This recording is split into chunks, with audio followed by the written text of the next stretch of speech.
Hi, all. In this video we're going to be looking at Knime. Again, we're going to be looking at a workflow that scrapes the web, and specifically we're going to be looking into Selenium nodes. Now, Selenium nodes is it's an add-on for Knime. The beauty of it is if you are being forced to log in somewhere, or you have kind of an advanced way to get there, you've got to click around and stuff, Selenium nodes is your solution. So it has a bunch of really cool stuff like navigate. You can take some pictures of your stuff, you can submit stuff, you can send keys. It's pretty dynamic. Now, in this video, we're actually going to just be looking at how to use Selenium nodes to go to a website, which in this case, we're just going to do a simple Google search. We're going to grab those links, and we're going to loop through each one of those. Now, obviously, if you're scraping, you would do some pretty awesome stuff scraping those things. You'd be a specific test case. We're not going to get into that. But let's go ahead and dig in. So first thing, Selenium nodes, you start with a web driver. In this case, we're going to look at these real quick. So this is Chrome. So essentially, you're going to start with Chrome, and this start web driver takes you to essentially your first URL, which in this case, we're just going to do a simple Knime search. This is actually really cool. Let me go ahead and process it to here. I'm going to go ahead and hit F7. It's going to process. It's going to pull up my window. I'm going to make this.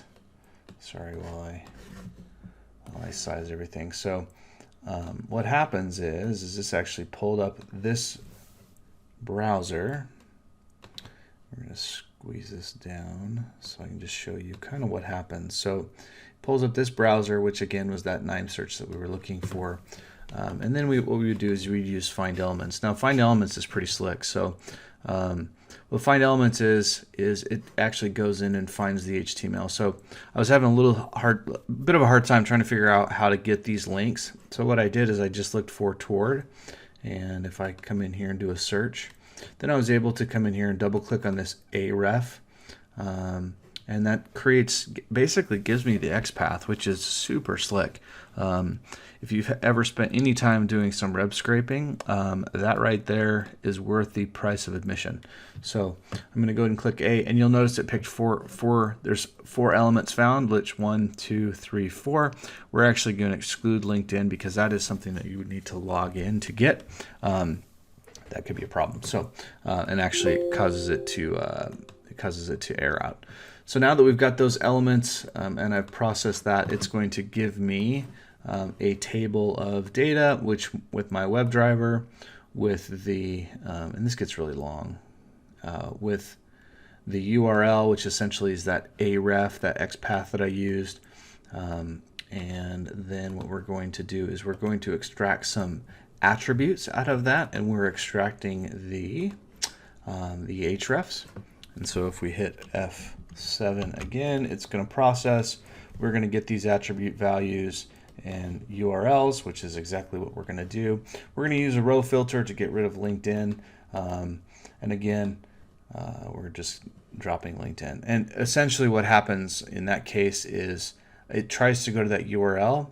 You can't go to that URL until you log in. So in future videos, I'll kind of show you how that process would work.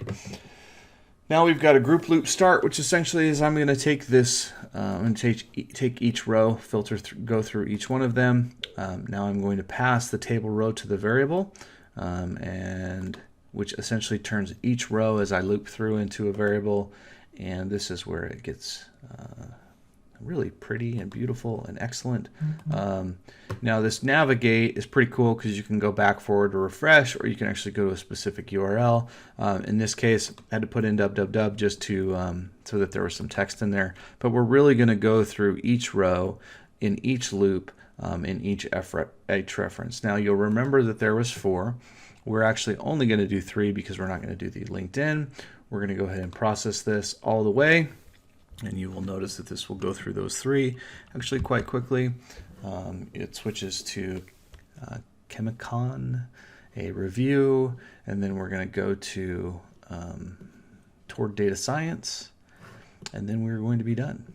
And you'll notice that this loop is done. Now at the end you want to quit your WebDriver. That's just a best practice, and if we hit F7 it's going to go ahead and close it.